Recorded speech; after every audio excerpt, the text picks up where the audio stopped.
அல்லாஹ் எதை விதித்தானோ அவனுக்கென்று எது முடிவு செய்யப்பட்டிருக்கிறதோ அதுதான் வாழ்வில் நடக்கும்.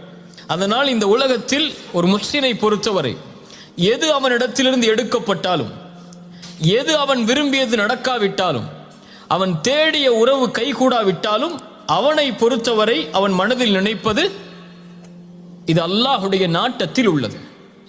என் இறைவன் எனக்கு எப்போதும் நலவைத்தான் நாடி இருப்பான்.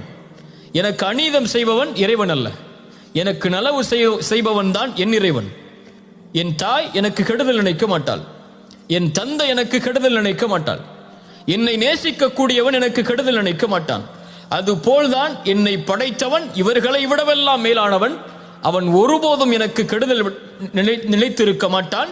அவன் நாடியது நடந்திருக்கிறது, நடப்பது எனக்கு நல்லது, நான் அதை விரும்பாவிட்டாலும் என்பதைத்தான் ஒரு முஃமின் தன்னுடைய வாழ்க்கையின் அடிப்படையாக கொண்டிருப்பான்.